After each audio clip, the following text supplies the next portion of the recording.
The strange thing about humiliation is that sometimes it says more about the person giving it than the person receiving it. And the night Adrian Romano left me a $1 tip was the night his world quietly began to change. I remember the rain first. Manhattan rain has a way of turning the sidewalks into mirrors, reflecting the city lights until everything looks a little unreal. I stood behind the hostess stand at Bellucci Steakhouse, adjusting the thin black apron around my waist for what felt like the 100th time that evening. My shift had started at 4. It was already past 9, and my feet felt like they had walked 10 miles across concrete floors.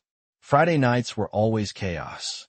Wealthy businessmen celebrating deals, tourists ordering steaks they couldn't pronounce, couples trying to impress each other over overpriced wine. It was the kind of place where people believed the size of the tip proved the size of their importance. I had just balanced 3 plates of ribeye and garlic mashed potatoes when the restaurant changed. You could feel it before you saw it. Conversations softened. Chairs straightened. Even the manager suddenly stood a little taller near the entrance. Someone important had arrived. The front doors opened, and a group of men stepped inside, their dark coats damp from the rain. In the center of them walked a man who didn't need to say a word for the entire room to notice him. Adrian Romano. I didn't know his name yet. I only noticed the details first. The tailored charcoal suit that probably cost more than my monthly rent.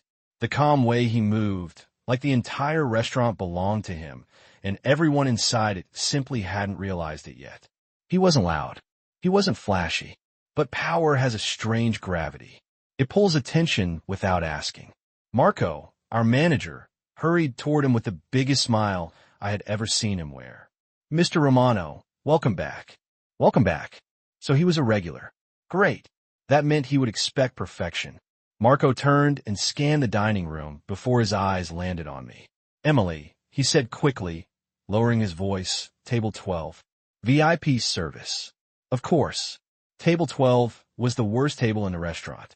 Not because of the location, but because every server knew the guests who sat there expected more than just good service. They expected obedience. I carried a tray of water glasses across the room, my heartbeat strangely louder than usual. When I reached the table, Adrian Romano looked up from the menu. His eyes were dark, calm, observant, not the distracted look most wealthy customers had.